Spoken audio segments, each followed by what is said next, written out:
This week we move into the professional phase. At 31,000 feet, the TBM 930 is a high-speed office where situational awareness is your most important tool. We will cover the advanced features of the Garmin G3000, focusing on the GWX, weather radar and the vertical navigation, also known as VNAV.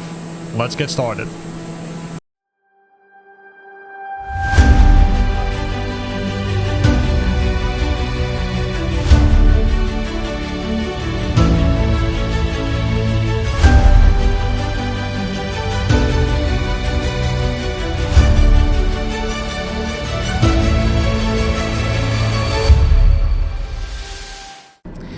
We've made it to the flight level 31,000 feet and things happen fast. In an IFR environment, hoping for the best isn't a strategy, because things can go wrong and then you need to master the tools that the TBM 913 contains or is equipped with.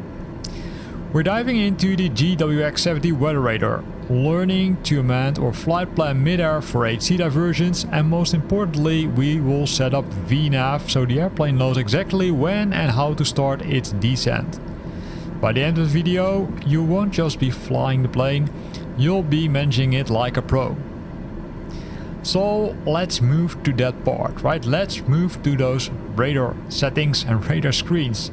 And those can be found over here, because you can manage them using all these nice buttons, either using the co-pilot settings or by using the pilot settings. The weather settings, as you already think, or may have thought, you can change them by using the weather one. If you press the weather, it will by default use the Connect weather, which you can see over here. The Connect service is a service from Garmin which you can subscribe to, and then you will, I'd say, receive the data. But based on my understanding, it has not been implemented in Flight Simulator 2024 as well as 2020, as far as I figured out, right? That's what I think. If I press the weather selection option, I will come into this menu where I can change the Connect settings, right? I can change the radar on off, I can change the orientation as you can see it.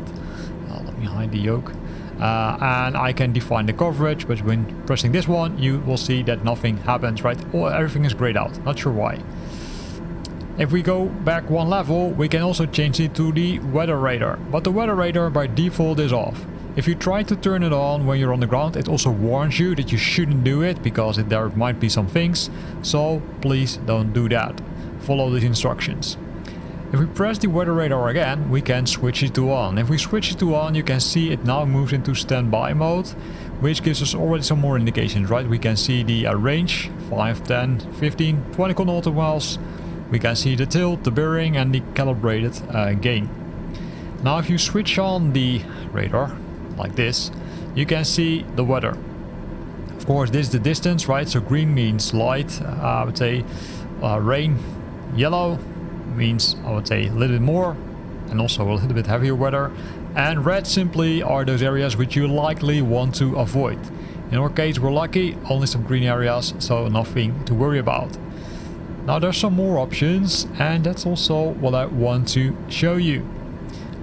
First of all, you can manage the tilt, which is over here, but based on what I figured out, you can't really change it. I tried to change it using these buttons, but also these buttons, but they're not reacting, right? So that's something I couldn't figure out. If you figured out how you can control it, then let me know, because I think it's super interesting to understand how that works.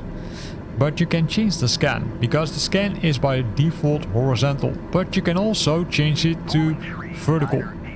What then happens is that you actually slice a storm vertically to see how high the clouds go. If a cell tops out of 40,000 feet, you aren't flying over it in a TBM. In this case, we're flying over it, right? You can see, okay, hey, this is the areas, right? Plus 30,000 feet, minus 30,000 feet. And this is likely, I would say, in the middle, that's where we're flying currently. So we shouldn't have, I would say, that, or we shouldn't feel that much pain from the, I would say, from the clouds and from the between bracket storm. Now you can also see that the gain is currently set to calibrated. You can change that by switching this option off, which will make these buttons active. Right, I can increase or decrease the gain, but watch out with that, because if you're setting it too high, let me do that. Right, simply push forward or do it like this, then you will see that the weather becomes, I would say, a lot worse. can see red areas, yellow areas here even, so that's not good. While if you move it, say to the bottom, you will see nothing. You think, hey, everything is clear. Well, it's not really clear because there were some things, right? They didn't disappear. So switching on the calibrated gain, that's the recommended way. Then it will refresh the radar and you will see the actual weather. And then you can either use it, in this case, in the horizontal mode or in the vertical mode, depending on what you prefer. I would say you can use them in combination, because if you see some clouds in front of you, you might want to see, okay, hey, what's the vertical one, right? Am I flying over it, or am I flying in the middle of it? Then you need to understand that. So that's pretty nice, right? Flight radar, you can access it really easy by going to the weather selection option. By default, this one is shown, but if you want to see the weather, you can also say, hey, on the co-pilot part, let's switch it to MFD, and in this case, show me the weather over here. Keep in mind that you need to make those changes also here, because left and right are separate systems. So I'll switch on the radar and then also switch this one to weather, and then I can see the weather on this one. Of course, it's up to you how you want to use it. Now the second part, mid-air abandons and diversions. Because currently we're flying to Ximpi, and then to Reims, then to Saru, right? That's based on a flight plan, which I can show you over here. But let's imagine that you need to divert for some reason. Well, that sometimes happens, right? Could be due to the weather, could be due to HC instructions, and that's where this nice button comes in play. It's the Direct To button. This Direct To button, if you click it, you can specify the next beacon, or you can choose something else. For example, you can say, hey, I want to fly to the nearest airport because the weather is that bad. I simply want to fly it. You select it and then you're good to go.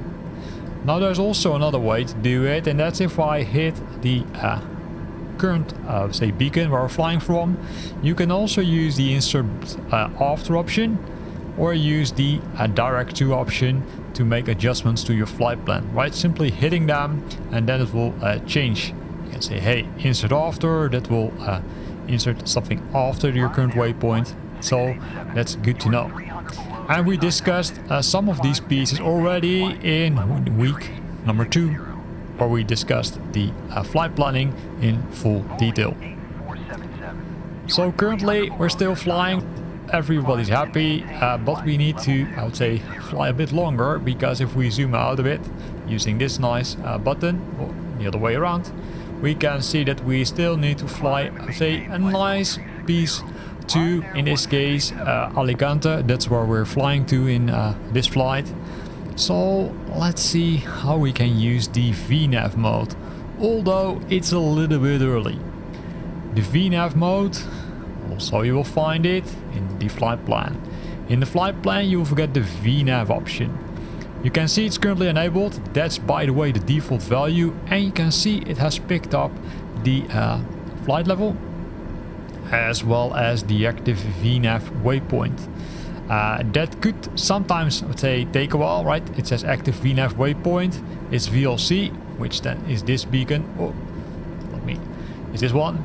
And then we need to be at 10,000 feet, right? Where does it get it from? Well, if we look to our flight plan, we can see that actually the arrival of Valencia, that's our starting point, right? We need to be at 10,000 feet. Before that, you can already start decreasing your altitude, but from here on, the VNAV will help you. So keep that in mind. It will not work likely before, because then things will go, say, crazy. So once we're at, in this case, Plana, once you passed it, you need to ask for clearance to descend to 10,000 feet. And then I'd say, hopefully the ATC or the VNAV, the AC approves it, let me tell it correctly, and VNAV will, I would say, kick in. So what can you configure in this part? Well, not much, right? You can see you can set it to enabled. The active VNAV waypoint is already set for you, and you can see that the flight path angle is set to -3 degrees, because that's the default descent rate. No, the official manual will say that you need to enable or arm the VNAV approximately 5 miles before the top of descent. The top of descent, it's currently shown here, right? So in 6 minutes and 22 seconds, 21 in this I'm counting down, we're reaching that specific altitude or point where we need to, say, decrease our altitude. But keep in mind, you first need to request approval from, in this case, the ATC. If you hit the TOD, the top of descent, the vertical path will engage and the TBM will automatically nose down to follow the path 3 degrees to meet that, say, 10,000 feet. But that will take some time, right? So if that's also why you see, hey, you don't see it here being enabled, but you see that I still have the option over here, right? That's the vertical navigation, which is currently switched off, right? So I can switch it on. Let me do that. But you will see it's currently set to VAlt. That's because we say we're currently flying on that altitude. But what we need to do, once we're coming closer to that other beacon, we need to, of course, also adjust our altitude using the altitude select mode. Now, of course, I can continue for, let's say, talking for, 5 minutes. But what I decided to do is I will kind of, let's say, pause the recording and we'll come back to you once we're getting closer to that top of descent. So we're coming closer and closer. Just, let's say, a little bit more than 1 minute and you can see we're coming close. And the reason I'm saying we're coming close, if I zoom into the page or the nav, you can see here it's TOD, which stands for top of descent. So just after rhymes, you can see that we're hitting the top of descent. So let's do one thing, right? Let's make sure that we're setting the altitude to 10,000 feet because that's the one which we need, right? We need to descend eventually to 10,000 feet. So doing that as we speak. But keep in mind, you can't press that VNAV option yet. Although here you can see already a change in the autopilot, because here you now can see that the path is set white. If you remembered it correctly, we discussed in a previous video, if it's white, that means that it's a standby mode. It's not yet activated, which is good for us, right? So we don't need to worry, because what we still need to do is, of course, request, let's say, permission, right, to go down or to decrease the altitude. In addition to that, you will see that, hey, here it gives a warning, nice, top of descent 1 minute. Which makes sense because you can see 45, and besides that you can now also see that the vertical speed required is being added, as well as the vertical deviation has been added, right? So both are now available since we're coming very close to that top of descent, right? We're, let's say, turning around in a few seconds. So let's go to the ATC. Not press that tab key, right? Press the ATC, which is over here, and then let's say altitude decrease, and then say, well, 10,000 feet. That's the maximum we can select for now. So let's do that. And in addition to that, you see some arrows coming up here, right? You see some things happening, which is good. Docker, Yankee, Delta, Yankee, descend and maintain flight level 210. Descend and maintain flight level 210, Docker, Yankee, Delta, Yankee. And besides that, while the ATC was still talking, you can see that now that has switched to VPAF. And you can see the aircraft now starts to descend with roughly 1600 feet per minute, which is, I would say, the vertical speed required. There's of course one thing which you need to keep in, keep your eyes on, and that's this one, right? Because the speed will climb, so watch out that you're not going too fast, because, well, you can already mention what I'm gonna say, then you're screwed, right? So keep an eye on the speed and say decrease the throttle if needed, because it will continue this speed, it will automatically adjust it. So we're going good, right? The vertical deviation is currently being shown, right? Because it's kind of, say, throttling or descending, or say trying to figure out what it's doing, right? It needs to maybe, let's say, adjust a bit, maybe a little bit more descent, maybe we see it less. So that's what they're currently doing. Besides that, you can see that the time to BOD is now shown. BOD, bottom of descent, and that's at 10,000 feet. While we're descending like crazy, let's also make sure that we're gonna go to the ATC, because we still need to request permission to even go lower. But one thing I would recommend you to do is, if you're going to your flight plan, which is over here, you can see that the minimum altitude is at flight level 254, right? So watch out that you're not, let's say, going too fast and not requesting, let's say, the permission too early, because at Sora we still need to be at the 254 level. After that we need to be at 203 and then 181. So you could play around a bit with the VNAV, with this vertical path, right? You can select it and then simply say, for example, -2 degrees. So let's do that. Let's hit enter, and then you will see that it now, let's say, does something else, right? You can see it's deaccelerating the vertical speed. I can also see that, say, the descending is going a little bit slower, but by default it's set to -3, right? Because in this case you can see also that the top of descent, let's say, it takes longer to hit that likely. So let's set it back to -3, and then hit enter, and then we're, let's say, between brackets good to go, right? So that's good, because else if you would climb descent with 2, then you will, I would say, end up definitely not at 10,000 feet, which is required. But also keep an eye on the, I would say, altitude over here, right? Because you still need to be at 250, well, 3 nautical miles. Well, hopefully that's good enough. So let's ask for another descent, and again 10,000, which means that we're cleared for 11,000 feet, right? Which is good. While we're descending, we can keep an eye on everything, right? So 9 minutes 20, then we're, let's say, should be kind of good. You can see that the vertical deviation is -4, so we could, let's say, change the vertical path a little bit, right? You can set it to 2.9 or something, depending on what you prefer. I decided to leave it like this. So we're good to go. We're descending 250, which is, I would say, between brackets good, right? Because we just passed Sora and we need to be above 203. Well, hopefully we'll meet that. And you can see also this nice, I would say, information, right? You can see that we're currently, say, descending on a good rate, 1800 for 1800. So hopefully we will end up at that 10,000 feet, in this case at Valencia, because that's still 25.4 nautical miles away from us, right? So we still have some time to descend. So what I will do now, I will pause the recording and we will come back, or I will come back to you once we're getting close to that bottom of descent, to show you what happens then. So as you can already guess, something happens. ATC kicks in. This is exactly the scenario as I already predicted. So we need to change something, right? So we need to change a few things in our flight plan.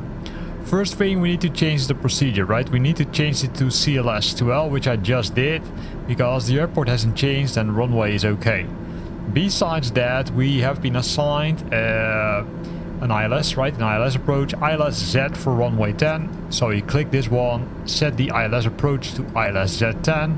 In this case I selected vectors, right? Because there's no specific indication of the other ones, but you can also use that. I'm not 100% sure in this case. Okay, hey, it doesn't need to be one of the other. I think vectors should be okay for now. Based on this, what you will see is that, of course, the let's say complete flight plan is messed up, right? Because you can still see it's thinking that we need to go to VLC, but actually we need to go to CLS. So let me show you the direct to option, because this is a perfect moment, right? So we need to go to CLS, so let's press it, right? CLS, and then it says duplicates found. We press OK, and then we say, hey, we want to have this one, and then we say activate. This will make sure that it continues the flight path, and as you can see, it now goes completely the other way around. See, because let me zoom out a bit, because now the top of descent is over here. Pretty interesting, isn't it? Because the next top of descent in this case is 8,880 feet. So if you press VNAV now again, you can see that the next one is VNAV enabled. It's CLS and we need to be at 10,000. So you can see that V alpha has been selected. Why has been selected? Well, because we're already at that altitude, right? There's no need to change it. However, our next, I would say, top of descent is likely that 8,000 and something feet, although it says it still takes us 20 minutes to go there, right? So if we zoom out a bit, and let me do that again, you likely will see that the top of descent will change somewhere in this area, right? So I will wait until we're at, let's say, LDVC. That's the one almost there. And then we hopefully are assigned a different route, right? So we need to fly to CLS, which is over here. And then we need to fly to Vilna, which is over here. Where the altitude, of course, is lower. So keep that in mind, that you likely want to adjust your altitude also somewhere in this range. Currently you can see that the VNAV has been recalculated, because it says, okay, the VNAV, although it's not shown here, you can see if I zoom in, and then I of course need to move the map, right? How can you move the map? That's also another tip, and that's also a bonus thing which I also figured out, is what you need to do is left click, right click, and then you can use these by pressing your left mouse key. You can move around. It's not, I would say, not very, I would say, handy, but you can do it. And there you will find out that our top of descent is shown here, right? Might be a little bit hard to see, so let me say, let me do that. Here's the top of descent, right? Hard to see, but keep that in mind that it has now completely changed our flight plan. So we can change it back, right? So now we're here, and then we can zoom out. So as you can see in this video, or as you've seen in this video, ATC is sometimes your friend, but sometimes it also screws up your initial plan, because you can currently see that the aircraft is also not sure what it needs to do, right? Do we need to descend, I'd say, further close to the airport, or do we need to descend here? You can see that's kind of, I would say, in a, say, weird state, but I'd say that's normal. That's normal. Don't worry. So we always have the nice to know in our videos, right? And that's the part where we are arriving now, because it will take us some time before we arrive at that other part. And likely I would say you already saw the VNAV in action, so I likely don't need to show it again. So, time for the nice to know. We mentioned the New York to Paris record last week. But did you know whose record the TBM 930 broke? It was held since 1985 by the legendary Chuck Yeager. Maybe you played his game on, I would say, very old PC, because there was a game with Chuck Yeager, right? The first man to break the sound barrier. Yeager set a record in a twin-engine Piper Cheyenne. The TBM 930, with only one engine, beat his average speed by nearly 30 knots. It's not just a business plane, it's a record breaker that outpaced a legend. In this video, while the top of descent is appearing again, we recorded or covered the radar. We looked at some advanced navigation things, including how to use the VNAV, how to change the procedures, how to use the direct to option. Super interesting if you ask me. So, can you say that you're now officially a TBM manager instead of a passenger? Well, that's of course is still the question. I wouldn't call myself a manager, but I do think that I would say we've learned a lot in these videos. We've learned a lot. I would say make sure to adjust the altitude while I'm speaking to 8 something, 888. So let's do that. So let's continue my story, right? So we discussed this part about the VNAV. We looked at the other things, and I'd say I found it pretty, I would say, a learning journey, also for myself, because I also still am learning new things also about this TBM. But I've got some pro tips for you. At least I've got one pro tip. And the pro tip is, if you go to your, let's say, aircraft, you always have some other options. Right? You've got that co-pilot, and that co-pilot screen can be used in your advantage, because what you can say is, hey, if I need to, for example, deviate to another airport, I want to use that direct to option. Well, what's the easiest way to do that? Simply leave the direct to with the nearest selected on the co-pilot screen, and then if there's a need, you can always select one of these other airports where you can go to. Really useful, hopefully for you. So next week is the grand finale. We are bringing this aircraft down to the numbers. We'll cover the approach, the tricky landing flare, and how to use the reverse thrust to stop on a dime. See you on the final.